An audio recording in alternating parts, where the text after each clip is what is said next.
My name is Michael. I'm 38 years old, and up until recently, I thought I had a pretty solid life. I work as an engineer for a big company here in Texas, and I've always been the kind of guy who believed in building a good future, steady job, nice house, and a car I love to tinker with on the weekends. But the most important part of my life? My wife, Sarah.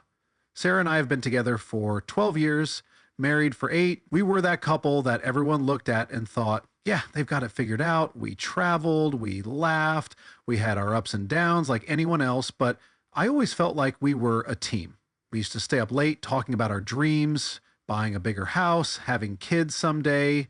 Looking back, I realized I was probably more invested in those dreams than she was. Sarah's always been ambitious, always talking about how she deserves the best and how people envy our life. I didn't mind it back then. I figured it was just confidence.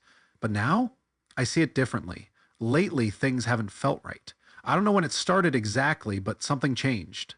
The little things, less eye contact, less affection, and more excuses about work and being too tired. I chalked it up to stress, but in the back of my mind, I couldn't shake the feeling that something was off.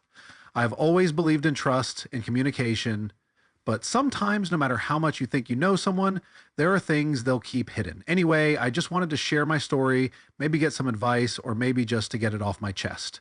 Because what happened next turned my entire world upside down. It started with something small, something so minor that I almost brushed it off. One morning, I noticed Sarah wasn't wearing her wedding ring.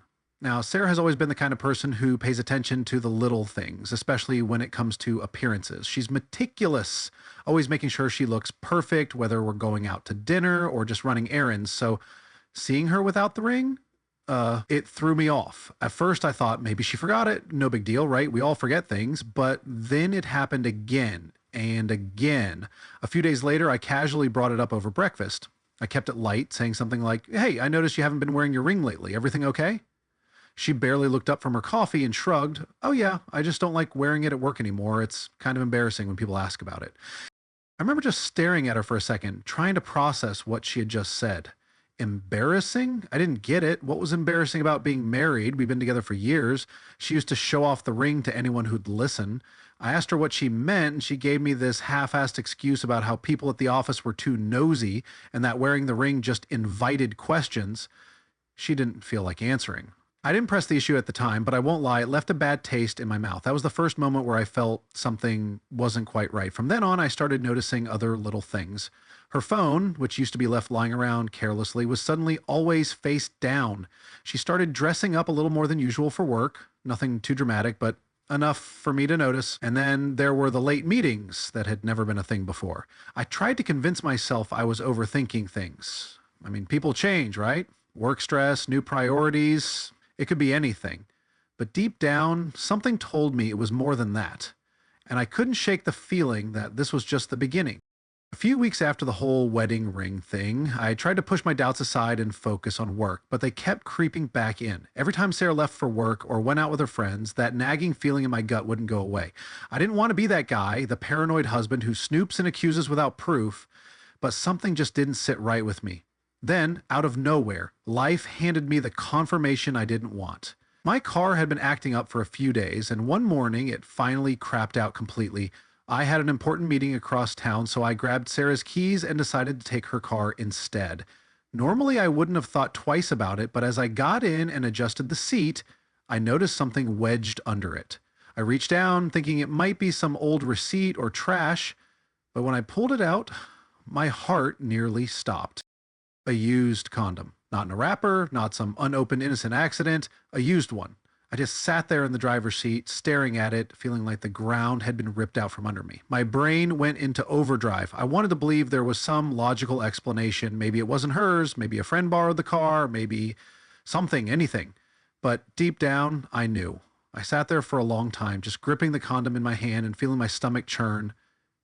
I kept thinking about all the little things I'd been ignoring, her avoiding eye contact, her dressing up more, her sudden embarrassment about being married. It all started making sense in the worst way possible. I put the condom in a plastic bag and threw it in the glove box. I didn't know what I was going to do with it yet, but I knew I wasn't letting it go.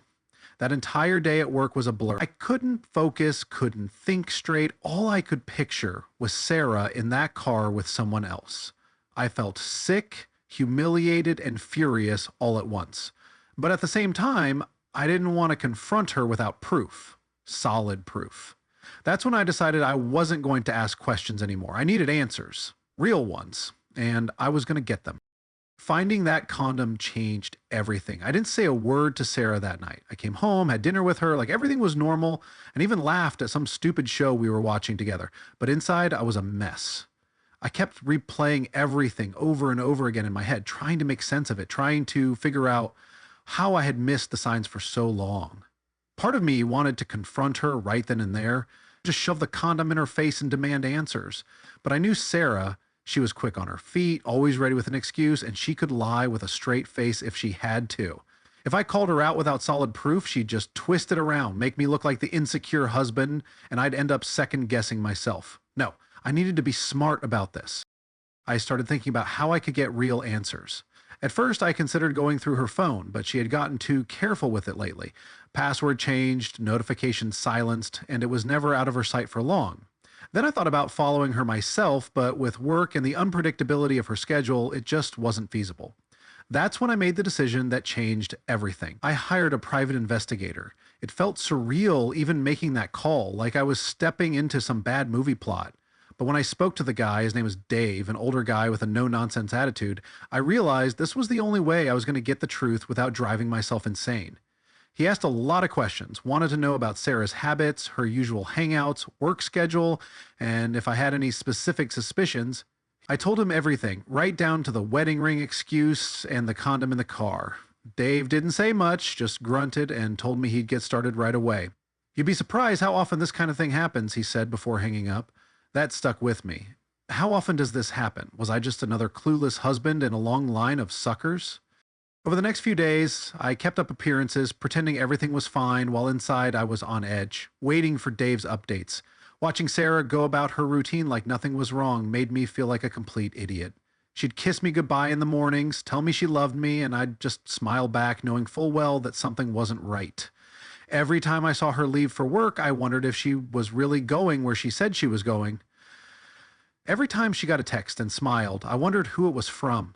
And every night, lying next to her in bed, I felt like I was sleeping next to a stranger. After about a week of waiting, Dave called. "So far, nothing unusual," he said. "She's going to work, coming home, running errands. If she's doing anything, she's being real careful about it." I wanted to believe him. I needed to believe him. Maybe I was overthinking things after all. Maybe that condom was from some random car service guy or an old friend borrowing the car, but deep down, I knew better. I told Dave to keep watching for a little longer. If there was something to find, I was going to find it. After hiring the private investigator, life fell into a weird, uneasy rhythm. Sarah was acting like her usual self, laughing at dumb TV shows, texting her friends, and planning our weekends together. And me, I was just going through the motions, pretending like I wasn't sitting on a ticking time bomb. For the next month, Dave would check in with updates, and every time it was the same thing. Nothing suspicious. He followed her to work, watched her at lunch, even checked out the occasional shopping trips she went on. She never did anything out of the ordinary. At first, I felt relieved. Maybe I really was just paranoid. Maybe the condom in the car was some bizarre mistake and I'd been losing sleep over nothing. I even considered calling off the investigation entirely. But something in me held back, that gut feeling, the one that told me something wasn't right, refused to go away. I remember lying in bed one night, looking at Sarah while she scrolled through her phone, laughing at some meme. I watched her, really watched her, and I realized something. She was too comfortable. If she was cheating, she didn't seem worried about getting caught. No weird behavior, no guilt, no awkwardness, just normal. And that scared me even more. I started to convince myself that maybe I was the problem. Maybe I'd been so caught up in work, so disconnected, that I was imagining things. The doubt started creeping in. I even thought about telling Sarah everything, about how I'd been feeling, about the investigator, about my fears. But every time I thought about it, I pictured her laughing it off, telling me I was overthinking things, and making me feel like a fool. Then, one night, we went out for dinner at our favorite Italian place. Sitting across from her, I caught myself staring, studying her every move. She noticed and smirked. "What?" she asked, tilting her head. I forced a smile. "Nothing, just..." You look nice tonight." She laughed and reached across the table to squeeze my hand. "Thanks, babe. You're acting weird, though." I laughed it off, but inside it felt like my heart was twisting in my chest. How could she sit here and act so normal if she was lying to me? Or was I just being an insecure idiot? The worst part was, I started doubting myself, more than her. By the time we got home that night, I made the decision to call Dave the next day and tell him to wrap things up. I figured if nothing had come up after a month, I was just chasing ghosts. When I called him, he sounded surprised. "You sure, man? Sometimes these things take a while." But I insisted. "Yeah, I'm sure. If anything was going on, you'd have found it by now." He agreed to close the case and wished me luck. I hung up, feeling lighter. Like maybe I could finally let go of all the doubts and move forward. For the next week, things were good, really good. Sarah and I were spending more time together, laughing more, and I felt like we were reconnecting. I started thinking maybe all of this was just a wake-up call to be more present in our marriage. I let my guard down. I started to believe things were back to normal. But then, a week later, I got the call. I had finally started to convince myself that I was just being paranoid. Things between Sarah and me were settling down, and I tried to enjoy the normalcy. I had even stopped overanalyzing every little thing she did. For the first time in weeks, I felt like I could breathe again. Then, I got the call. I was at work, sitting in my office, when my phone buzzed. It was Dave, the private investigator. I frowned, confused. I had told him to close the case. Why was he calling me now? I picked up, trying to sound casual. "Hey, Dave, everything okay?" There was a pause on the other end, and then he said, "Michael, I know you told me to stop looking into things, but I think you need to come in." My stomach instantly dropped. "What? I thought you said there was nothing going on." "I did," he sighed, "but I kept an eye on things. Just a gut feeling, and it turns out I was right." I swallowed hard, feeling a lump form in my throat. "What did you find?" "Meet me in person," Dave said, his tone serious. "You need to see it yourself." I felt like the walls of my office were closing in on me. My hands started shaking, but I forced myself to stay composed. "All right, I'll be there soon." I hung up and just sat there for a minute, staring blankly at my computer screen. My heart was pounding in my chest, and a sick feeling curled in my gut. A part of me didn't want to know. I wanted to keep living in the ignorance I'd convinced myself was reality. But deep down, I knew this call meant my worst fears were about to be confirmed. I left work early, telling my boss I wasn't feeling well, and drove home in a daze. My hands gripped the wheel so tight my knuckles were white and I could barely focus on the road ahead. All I could think about was what Dave might have found, what kind of truth I was about to face.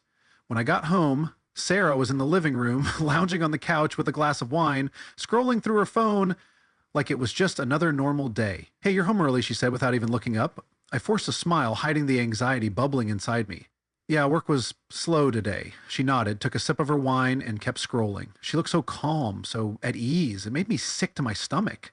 I went upstairs and locked myself in the bathroom, splashing cold water on my face and staring at myself in the mirror. "Get it together," I whispered to myself. Whatever Dave had found, I needed to be ready for it. But nothing could have prepared me for what was coming. The next morning, I drove to Dave's office with my stomach in knots. The whole way there, I kept telling myself that maybe I had it all wrong, that I was overreacting, that Dave was just being overly cautious. But deep down, I knew better. My gut had been screaming at me for weeks, and now I was about to face whatever truth had been hiding in the shadows. When I walked into his office, Dave didn't waste any time with pleasantries. He gestured to the chair across from him, slid a thick folder across the desk, and said, "Take a look." I hesitated before opening it, but once I did, my world shattered in an instant. There she was, Sarah, my Sarah, sitting in her car, the same car where I found the condom, but she wasn't alone. Sitting right next to her was a man, but I didn't recognize him. I stared at the photos, flipping through them slowly, my pulse pounding in my ears. Wah, wah, wah. The first ones showed them parked in an empty lot, talking, laughing, but then I saw the ones where they were kissing, his hand on her thigh, her leaning into him, and the final picture where the windows were fogged up. I didn't need to see anything more to know what had happened. I felt my grip on the folder tighten, my knuckles turning white. "How long?" I asked, my voice barely above a whisper. Dave sighed, leaning back in his chair. "It started the day you told me to close the case." I blinked, my heart skipping a beat. "The day I told you to stop? How the hell is that possible?" Dave shrugged, his face a mix of sympathy and frustration. "I don't know, man, but I've been doing this a long time, and I'm guessing she knew you hired me. I sat back, feeling like the wind had been knocked out of me. She knew. Yeah, he nodded. Maybe she noticed something was off, or maybe she was just being cautious. Either way, as soon as you called it off, she must have felt like she was in the clear. I rubbed my hands over my face, feeling the weight of betrayal settle deep in my chest. Jesus Christ, I muttered under my breath. Dave leaned forward, his voice lower now. Look, I know this isn't easy, but at least now you know. You can't ignore it anymore. I nodded slowly, staring down at the photos again. Yeah, now I know. I sat there for a moment, just processing it all. The woman I thought I knew, the man I trusted at work, the lies, the deception. It was all too much to take in at once. After what felt like an eternity, I stood up, tucking the folder under my arm. Thanks, Dave. I mean it. He gave me a firm nod. Anytime, Michael. You take care of yourself, all right? I walked out of his office in a fog, barely aware of my surroundings. Sitting in my car, I opened the folder one more time, staring at Sarah's face. At the way she smiled at him. That wasn't the smile she gave me anymore. I clenched my jaw, gripping the steering wheel so hard I thought it might break. She thought she was in the clear. She thought I wouldn't find out. But now I had the truth, and I was going to make sure she paid for it. I sat in my car outside Dave's office, staring at the folder on the passenger seat. My hands were trembling, a mix of rage and heartbreak flooding through me. Sarah, my wife, had been cheating on me, and now I knew for sure. The proof was right there in black and white. But the one thing I couldn't wrap my head around was how she knew. How did she find out about the investigator? How did she know when to act? I needed answers. I marched back into Dave's office, slamming the door behind me. He looked up from his desk, his face calm but tired, like he had been expecting me to come back. Why did you keep watching her? I demanded, throwing the folder onto his desk. I told you to stop the case. Dave sighed, leaning back in his chair. I know, Michael, but something didn't feel right. I've been doing this for a long time, and I could tell she was holding back, waiting for the right moment. So I stuck around, off the books. I ran a hand through my hair, frustration bubbling up inside me. And you were right. I gestured at the pictures, the damning evidence of my wife's betrayal. But how? How the hell did she know I was watching her? The timing is too perfect. Dave shrugged, his expression thoughtful. I don't know, man. Maybe she just got good instincts, or maybe she saw something you acting different. Who knows? But my gut tells me she had a feeling you were onto her, and when you backed off, she thought the coast was clear. I let that sink in, the realization hitting me like a freight train. She knew. She had been playing me, waiting for the perfect time to do what she was going to do. And I walked right into it. Dave leaned forward, resting his elbows on the desk. Look, I know this isn't what you wanted to hear, but at least now you know the truth.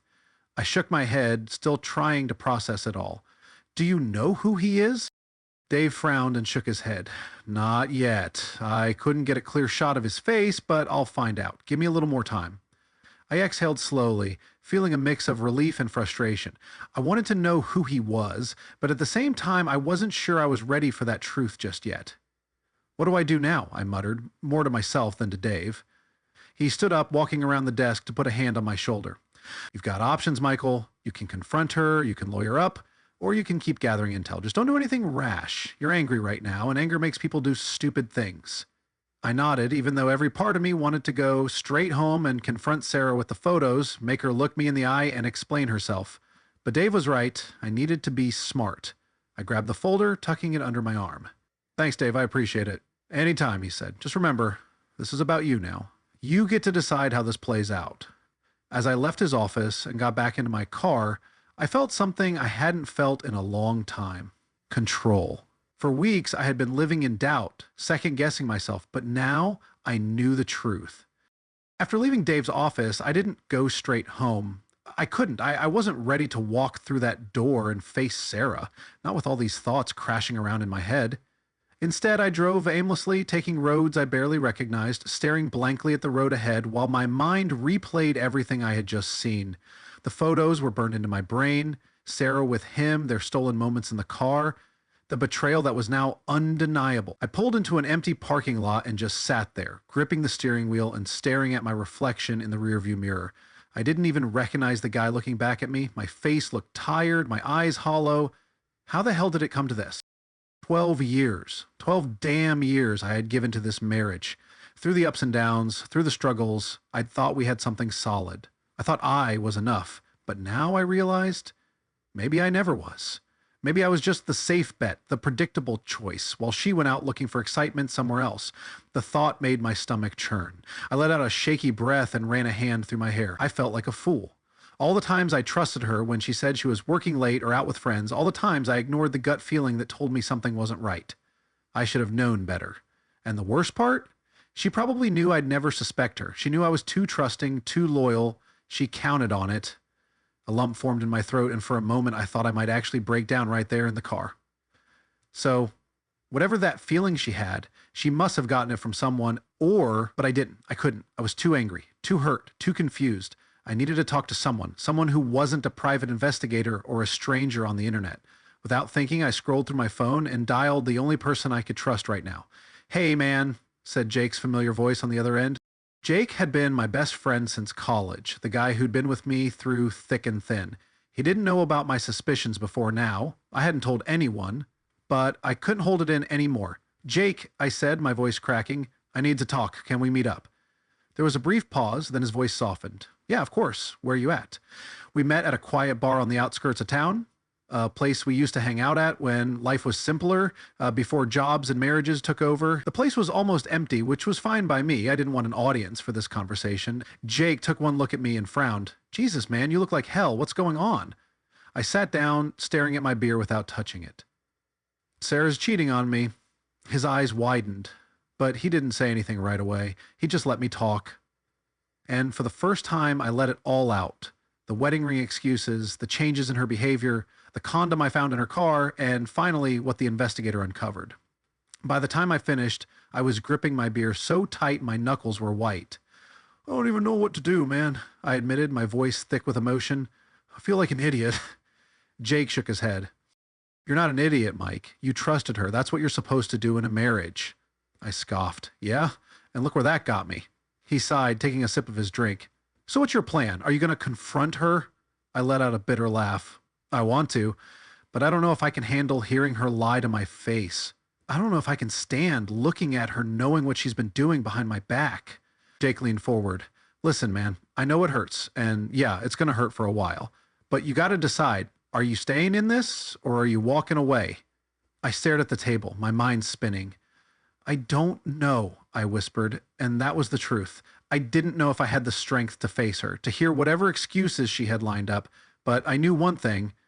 This couldn't go on any longer. After finishing our beers in silence, Jake clapped a hand on my shoulder. "Whatever you decide, I got your back, man. You're not alone in this."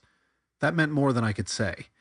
As I left the bar, I knew I couldn't avoid it any longer. It was time to go home, time to face Sarah. But I wasn't sure if I was ready for what came next. By the time I pulled into the driveway, my heart was pounding in my chest like a drum.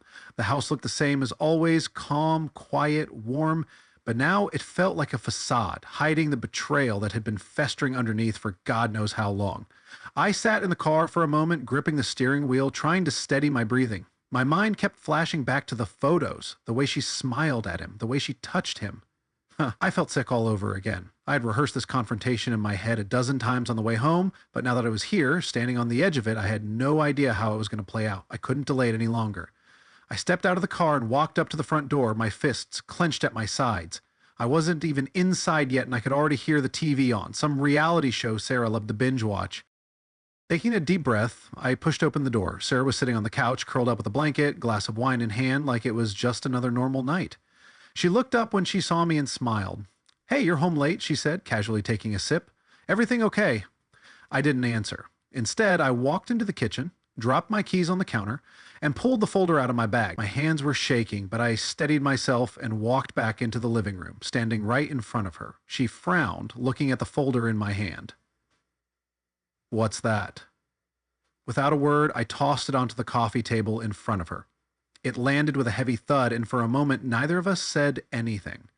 Then, cautiously, she reached for it and flipped it open. I watched her face closely. At first, there was confusion. Then, as she flipped through the photos, her expression shifted. Her eyes went wide, her lips parted slightly, and she turned pale. What is this?" she stammered, looking up at me, her voice shaky. I crossed my arms and stared at her, feeling the heat rise in my chest. "You tell me, Sarah." She flipped through a few more pages as if she was hoping the pictures would magically disappear, then slammed the folder shut. "This isn't what it looks like." I laughed, a bitter, humorless laugh. It's exactly what it looks like, Sarah. You think I'm stupid? Her hands trembled as she tried to compose herself. I can explain. No. I cut her off, my voice colder than I'd ever heard it. No more explanations, no more lies. I want the truth. She opened her mouth, but nothing came out. The silence stretched between us, thick and suffocating. Who is he? I asked, my voice dangerously calm. Sarah shook her head quickly, eyes filling with tears. He's no one. It didn't mean anything, I swear. I clenched my jaw, trying to keep my composure. You think that makes it better, that it didn't mean anything? I took a step closer, towering over her. How long, Sarah? Tears spilled down her cheeks as she whispered, A few weeks? I nodded slowly, processing her answer. Funny, I said, my voice dripping with sarcasm, because Dave, the PI you thought you were so smart to outsmart, told me it started the day I called it off. Her eyes widened in shock, and she wiped at her face, shaking her head. I slammed my hand against the wall, making her jump. Don't lie to me anymore, I snapped, the rage bubbling over. Did you think I wouldn't find out that you could just sneak around behind my back like I'm some idiot? She sobbed into her hands, and for a second I almost felt bad. Almost. But then I remembered the photos, the laughter, the touches, the way she looked at him. I'm so sorry, Mark, she whispered through her tears. I didn't mean for this to happen. I stared at her, feeling nothing but emptiness. Yeah? Well, it did. Silence fell between us, heavy and final. I looked at her one last time, the woman I had loved for 12 years, and realized that I didn't even recognize her anymore. Finally, I turned toward the stairs. I'm done, Sarah. We're done. She stood up quickly, grabbing my arm. No, Mark, please. We can fix this. I pulled my arm away. There's no fixing this. Pack your stuff. I want you out by the morning. She broke down completely, falling to her knees, but I didn't stay to watch. I walked upstairs, shut the bedroom door behind me, and locked it. Lying in bed, staring at the ceiling, I finally let it sink in. It was over. And I was finally free. Filing for divorce was easier than I thought it would be. One call, a few signatures, and just like that, I was legally starting the process of cutting Sarah out of my life. The lawyer told me it could take a few months, but in my mind, it was already over. The hardest part was going back to the house. I told Sarah she had until the end of the week to leave, but I knew I couldn't stay there while she packed up our life. So I stayed with my buddy Jake for a few days just to clear my head. A couple of days later, I went back, expecting to find Sarah gone and the house empty. But when I walked through the door, she was still there, standing in the kitchen like nothing had happened. I'm almost done, she said softly, not even looking at me. I nodded, not really wanting to talk. I walked past her and headed upstairs to grab a few more things I had left behind. The bedroom felt different, emptier, colder. Her scent was still in the air, and for a second I hated myself for missing it. As I was gathering my things, my phone buzzed. A text from Dave, the private investigator. Hey, thought you'd want to know.